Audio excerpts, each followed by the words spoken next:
संस्थापकाय च धर्मस्य सर्वधर्मस्वरूपिणे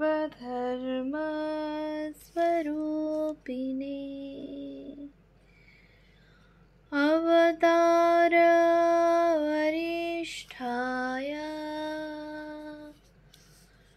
रामकृष्णाय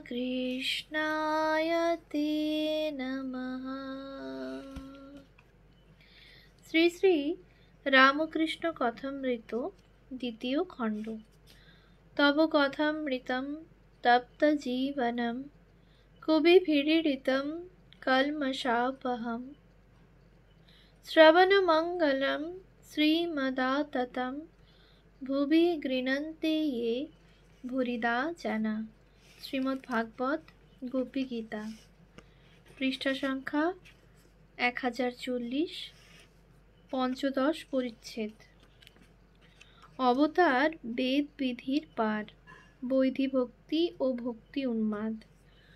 গিরিশ পুনর্বার ঘরে আসিয়া ঠাকুরের সম্মুখে বসে আছেন ও পান খাইতেছেন।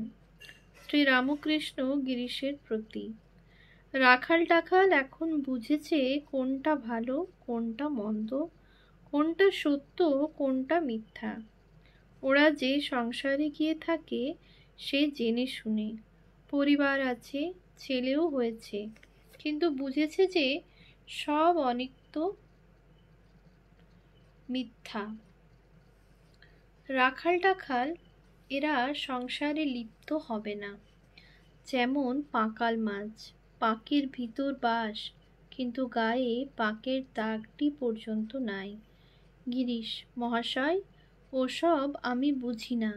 মনে করলে সব্বাইকে নির্লিপ্ত আর শুদ্ধ করে দিতে পারেন। কি সংসারী, কি ত্যাগী, সব্বাইকে ভালো করে দিতে পারেন। মলয়ের হাওয়া বইলে আমি বলি সব কাঠ চন্দন হয়। শ্রী রামকৃষ্ণ। সার না থাকলে চন্দন হয় না। শিমুল আরও কয়টি গাছ, এরা চন্দন হয় না। গিরিশ। তা শুনি না। শ্রী রামকৃষ্ণ। আইনে এরূপ আছে। গিরিশ। আপনার সব বেআইনি। ভক্তেরা অবাক হইয়া শুনিতেছেন। মুনির হাতের পাখা এক একবার স্থির হইয়া যাইতেছে। শ্রী রামকৃষ্ণ। হাঁ, তা হতে পারে। ভক্তি নদী উথলালে ডাঙায় এক বাঁশ জল। যখন ভক্তি উন্মাদ হয় তখন বেদ বিধি মানে না। দূর্বা তোলে তা বাছে না। যা হাতে আসে তাই লয়। তুলসী তোলে, পরপর করে ডাল ভাঙে। আহা, কি অবস্থায় গেছে। মাস্টারের প্রতি। ভক্তি হলে আর কিছুই চাই না। মাস্টার। আজ্ঞা হাঁ। সীতা ও শ্রী রাধা, রামাবতার ও কৃষ্ণাবতারের বিভিন্ন ভাব। শ্রী রামকৃষ্ণ। একটা ভাব আশ্রয় করতে হয়। রামাবতারে শান্ত, দাস্য, বাৎসল্য, সখ্য, ফক্ষ। কৃষ্ণাবতারে ও সবও ছিল। আবার মধুর ভাব। শ্রীমতীর মধুর ভাব, ছেনালি আছে। সীতার শুদ্ধ সতীত্ব, ছেনালি নাই। তারই লীলা, যখন যে ভাব। বিজয়ের সঙ্গে দক্ষিণেশ্বরে কালীবাড়িতে একটি পাগলের মতো স্ত্রীলোক ঠাকুরকে গান শুনাইতে যাইত। শ্যামা বিষয়ক গান ও ব্রহ্মসঙ্গীত। সকলে পাগলি বলে। সে কাশীপুরের বাগানেও সর্বদা আসে ও ঠাকুরের কাছে যাবার জন্য বড় উপদ্রব করে। ভক্তদের সেই জন্য সর্বদা ব্যস্ত থাকতে হয়। শ্রী রামকৃষ্ণ গিরিশাদি ভক্তের প্রতি। পাগলির মধুর ভাব। দক্ষিণেশ্বরে একদিন গিয়েছিল, হঠাৎ কান্না। আমি জিজ্ঞাসা করলুম, কেন কাঁদছিস? তা বলে মাথা ব্যথা করছে। সকলের হাস্য। আর একদিন গিয়েছিল, আমি খেতে বসেছি, হঠাৎ বলছে, দয়া করলেন না, আমি উদার বুদ্ধিতে খাচ্ছি। তারপর বলছে, মনে ঠেললেন কেন? জিজ্ঞাসা করলুম, তোর কি ভাব? তা বললে মধুর ভাব। আমি বললাম, আরে আমার যে মাতৃজনী, আমার যে সব মেয়েরা মা হয়। তখন বলে, তা আমি জানি না। তখন রামলালকে ডাকলাম। বললাম, ওরে রামলাল, কি মনে ঠেলাঠেলি বলছে শোন দেখি। ওর এখনো সেই ভাব আছে। গিরিশ, সে পাগলি ধন্য। পাগল হোক আর ভক্তদের কাছে মারই খাক। আপনার তো অষ্টপ্রহর চিন্তা করছে, সে যে ভাবেই করুক, তার কখনো মন্দ হবে না। মহাশয়, কি বলবো আপনাকে চিন্তা করে, আমি কি ছিলাম, কি হয়েছি।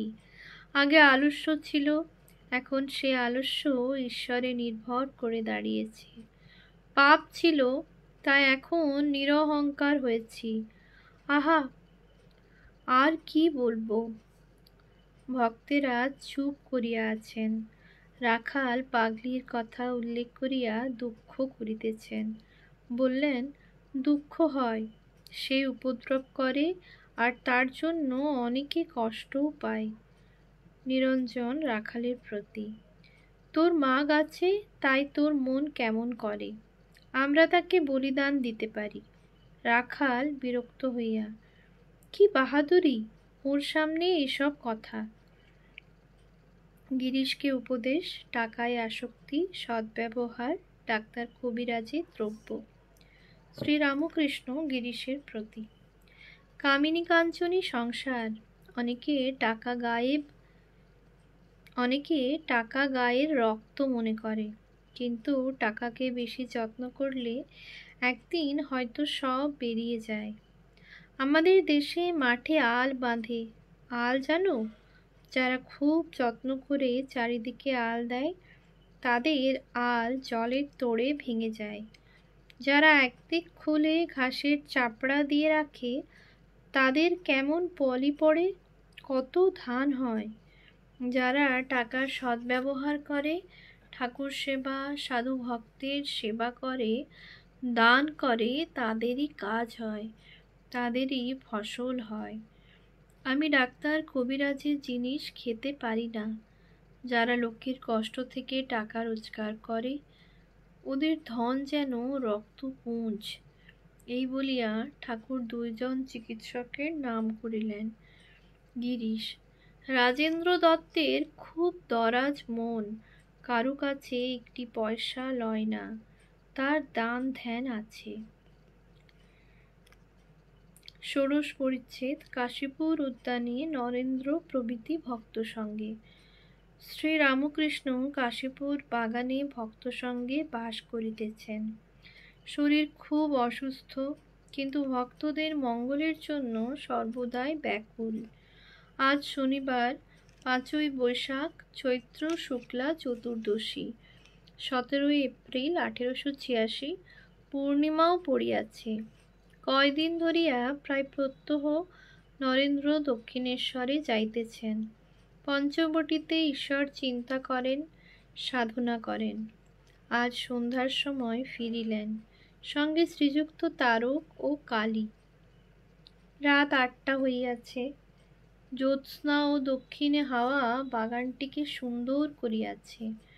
ভক্তেরা অনেকে নিজের ঘরে ধ্যান করিতেছেন। নরেন্দ্র মণিকে বলিতেছেন, এরা ছাড়াচ্ছে, অর্থাৎ ধ্যান করিতে করিতে উপাধি বর্জন করিতেছে। কিয়ৎক্ষণ পরে মণি উপরের হলঘরে ঠাকুরের কাছে বসিয়া আছেন। ঠাকুর তাহাকে ডাবর ও গামছা পরিষ্কার করিয়া আনিতে আজ্ঞা করিলেন। তিনি পশ্চিমের পুষ্করিণীর ঘাট হইতে চাঁদের আলোতে ওইগুলি ধুইয়া আনিলেন। পরদিন সকালে 18 এপ্রিল, 6ই বৈশাখ, 1293 পূর্ণিমা, ঠাকুর মণিকে ডাকিয়া পাঠাইলেন। তিনি গঙ্গা স্নানের পর ঠাকুরকে দর্শন করিয়া হলঘরের ছাদে গিয়াছিলেন। মণির পরিবার পুত্রশোকে ক্ষিপ্ত প্রায় হইয়াছেন। ঠাকুর তাহাকে বাগানে আসিবার কথা ও এখানে আসিয়া প্রসাদ পাইতে বলিলেন।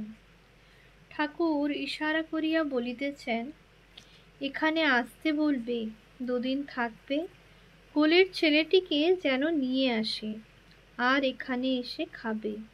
মণি, যে আজ্ঞা। খুব ঈশ্বরে ভক্তি হয়, তাহলে বেশ হয়। শ্রীরামকৃষ্ণ ইশারা করিয়া বলিতেছেন, উহু। শোক ঠেলে দেয় ভক্তিকে, আর এত বড় ছেলে। কৃষ্ণকিশোরের ভবনাথের মতো দুই ছেলে, দুটো আড়াইটে পাস, মারা গেল। অত বড় জ্ঞানী, প্রথম প্রথম সামলাতে পারলে না। আমায় ভাগ্যিস ঈশ্বর দেননি।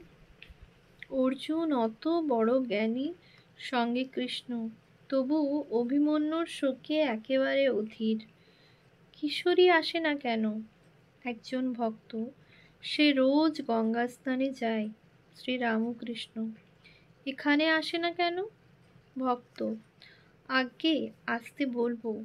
শ্রীরামকৃষ্ণ লাটুর প্রতি, হরিশ আসে না কেন? মেয়েদের লজ্জায় ভূষণ। পূর্ব কথা, মাস্টারের বাড়িতে শুভাগমন। মাস্টারের বাটির ৯-১০ বছরের দুইটি মেয়ে ঠাকুরের কাছে কাশীপুর বাগানে আসিয়া দুর্গানাম জপ সদা, মজলু আমার মন ভ্রমরা ইত্যাদি গান শুনাইতেছিল। ঠাকুর যখন মাস্টারের শ্যামপুকুরের তেলিপাড়ার বাটিতে শুভাগমন করেন। ৩০শে অক্টোবর ১৮৮৪, ১৫ই কার্তিক, বৃহস্পতিবার, উত্থান একাদশীর দিন। তখন এই দুটি মেয়ে ঠাকুরকে গান শুনাইয়াছিল। ঠাকুর গান শুনিয়া অতিশয় সন্তুষ্ট হইয়াছিলেন। যখন ঠাকুরের কাছে কাশীপুর বাগানে আজ তাহারা উপরে গান গাহিতেছিল, ভক্তেরা নিচে হইতে শুনিয়াছিলেন। তাহারা আবার তাহাদের নিচে ডাকাইয়া গান শুনিলেন। শ্রীরামকৃষ্ণ মাস্টারের প্রতি, তোমার মেয়েদের আর গান শিখিও না। আপনা আপনি গাই, সে এক। যার তার কাছে গাইলে লজ্জা ভেঙে যাবে। লজ্জা মেয়েদের বড় দরকার। ঠাকুর শ্রীরামকৃষ্ণের আত্মপূজা, ভক্তদের প্রসাদ প্রদান। ঠাকুরের সম্মুখে পুষ্পপাত্রে ফুল চন্দন আনিয়া দেওয়া হইয়াছে। ঠাকুর শয্যায় বসিয়া আছেন, ফুল চন্দন দিয়া আপনাকেই পূজা করিতেছেন। সচন্দন পুষ্প কখনো মস্তকে, কখনো কণ্ঠে, কখনো হৃদয়ে, কখনো নাভিদেশে ধারণ করিতেছেন। মনমোহন কন্যগর হইতে আসিলেন ও ঠাকুরকে প্রণাম করিয়া উপবিষ্ট হইলেন। ঠাকুর আপনাকে এখনো পূজা করিতেছেন। নিজের গলায় পুষ্পমালা দিলেন। কিয়ৎক্ষণ পরে যেন প্রসন্ন হইয়া মনমোহনকে নির্মাল্য প্রদান করিলেন। মণিকে একটি চম্পক দিলেন। ওম শান্তি শান্তি শান্তি। হরি ওম তৎসৎ। শ্রীরামকৃষ্ণার্পণমস্তু।